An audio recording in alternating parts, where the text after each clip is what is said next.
जय जगन्नाथ। नमस्कार प्रिय दर्शक बंधु, मु ज्योतिषाचार्य प्रमोद कुमार पंडा आपण मानक स्वागत करुछि आपण मानकर प्रिय चैनल एस्ट्रो कल्याण चैनल। प्रिय दर्शक बंधु, जो व्यक्ति मन तो चैनल को देखुछन्ते सब्सक्राइब करि नांती सब्सक्राइब करंतु, लाइक करंतु। जदि वीडियोटी भलो लागुछि अधिक अधिक शेयर करंतु। निज हित पाए, कान पाए नुहे, निजर हित पाए। ताहले प्रिय दर्शक बंधु, आज मैं जानिमा मासिक राशिफल 1 सेप्टेम्बर 2024 ठारू 30 सेप्टेम्बर 2024 यानी सन 2024 मसीहार सेप्टेम्बर मासटी केमिति कटिबो। जो व्यक्ति राशि होची धनु राशि। प्रिय दर्शक बंधु, जो व्यक्ति जन्म कुंडली रे लग्न होची धनु एवं नाम राशि होची धनु, एतद व्यतीत राशि होची धनु। आम समस्ते निज निज जातक देखो, समस्ते कहते आज्ञा मो राशि है धनु राशि। धनु राशि विषय मत आप कहतु, दयाकोरी ध्यान देवे। खाली धनु राशि देखनी, राशि हूँ तीनोटी। गोटे लग्न राशि, गोटे चंद्र राशि, गोटे हूँ सूर्य राशि। ए तीनटा राशि प्रथम श्रेष्ठ राशि हूँ चंद्र राशि, आ गोटे लग्न राशि। आप लग्न टाक फॉलोअप करने बहुत आवश्यकता अच्छे।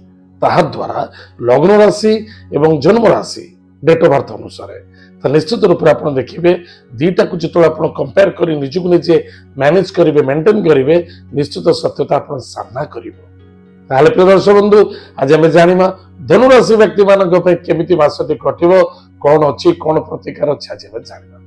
प्रिय दर्शक बंधु, ए मासरे आपण पराक्रम क्षेत्र में विजय प्राप्ति हम, किंतु प्रत्येक कार्य टिके लेट हम और बहुत फास्ट भी हम। बेले बेले देखिए कौन सी बिजनेस करुचंती बा कौन सी जॉब करुचंती बा कौन सी कार्य करुचंती, पूरा आलस्य अच्छी तो अच्छी आ काम चलती तो पूरा फास्ट चलती। किंतु मन रखिए मंथली सिस्टम रे मासिका देखला बेलू हाराहारी समान आसीज।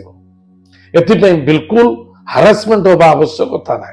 जी आपको आवश्यकता से आपण पाख मिल जाव, किंतु मन रखा दरकार मैनेज आ मेंटेन ए दीटा को परफेक्ट होगा दरकार अच्छे।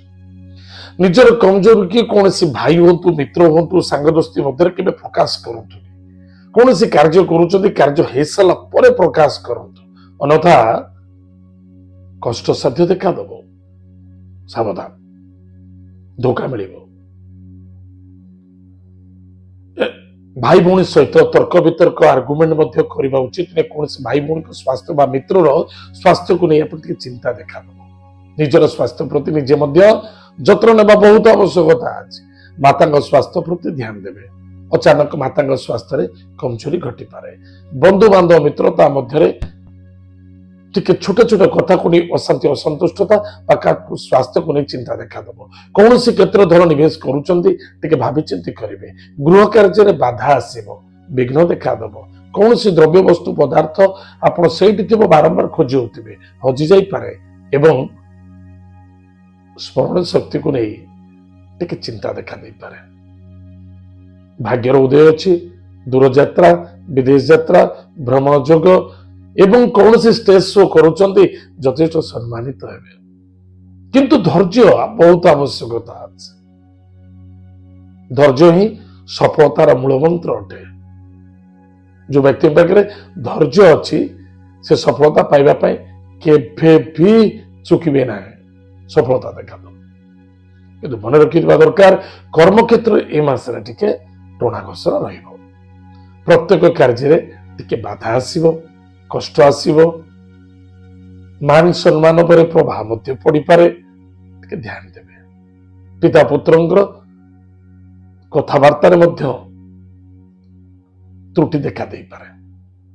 कर्म क्षेत्र बॉस बा कर्मचारी सहित आर्गुमेंट देखा दे पारे। केबे करबा उचित नहीं। निज कर्म क्षेत्र प्रति निजे ईश्वर रूप ग्रहण करने अत्यंत आवश्यकता अच्छे। मो कर्म ही ईश्वर एवं जहा होची जहा करुची जहा करीबी सब ईश्वर की इच्छा चलो। किंतु कर्म करबा दरकार। खाली ईश्वर की इच्छा चलने केबे हबो ना। कर्म करबा दरकार।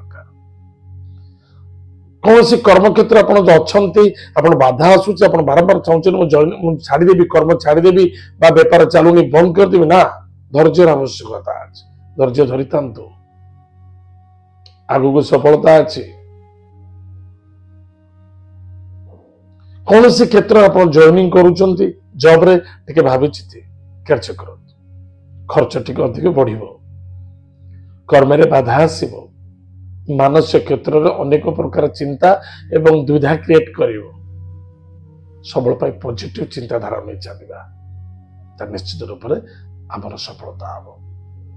ଭୂ ସମ୍ପତ୍ତି କ୍ଷେତ୍ରରେ ମଧ୍ୟ କିଛି ଧନ ନିବେଶ ହବ, ଧନ ନିବେଶ ହବ। ତାହେଲେ ପ୍ରିୟ ଦର୍ଶକ ବନ୍ଧୁ, କଣ ପ୍ରତିକାର କରିବା ଏ ମାସରେ ଯେ ଆମେ ଅଧିକରୁ ଅଧିକ ଲାଭବାନ ହବା, ସଫଳତା ପାଇବା, ଆନନ୍ଦ ମିଳିବ? ପ୍ରତ୍ୟେକ ରବିବାର ଦିନ ଏବଂ ପ୍ରତ୍ୟେକ ଗୁରୁବାର ଦିନ ଶୁଦ୍ଧ ଶାକାହାରୀ ଭୋଜନ କରିବା, ପ୍ରତ୍ୟେକ ଦିନ ଭାଗବତ ହଉ ବା ଗୀତା ହଉ କିଛି ଅଧ୍ୟୟନ କରିବା, ଗାୟତ୍ରୀ ମନ୍ତ୍ରକୁ ଜପ କରିବା, ଗୋମାତାକୁ ସେବା କରିବା, ଆଉ ଗୁରୁଜନ ବ୍ୟକ୍ତିଙ୍କୁ ଦେଖିଲେ ତାଙ୍କୁ ପ୍ରଣାମ କରି ତାଙ୍କଠାରୁ ଆଶୀର୍ବାଦ ଗ୍ରହଣ କରିବା। ଏହା ଦ୍ୱାରା ଆପଣଙ୍କର ମଙ୍ଗଳ ହବ, ସଫଳତା ଦେଖାଦେବ। ପ୍ରିୟ ଦର୍ଶକ ବନ୍ଧୁ, ଏତ ଥିଲା ଧନୁରାଶି ବ୍ୟକ୍ତି ମାନଙ୍କ ପାଇଁ ମାସିକ ରାଶିଫଳ। ଆଜି ତ ସମୟ ଯାଇଛି, ଆମର କାର୍ଯ୍ୟକ୍ରମକୁ ଆମେ ଏଇଠି ରଖୁଛୁ। ପୁଣି ଦେଖା ପାଖା ମଧ୍ୟରେ। ଜୟ ଜଗନ୍ନାଥ, ନମସ୍କାର, ହରି ଓମ୍।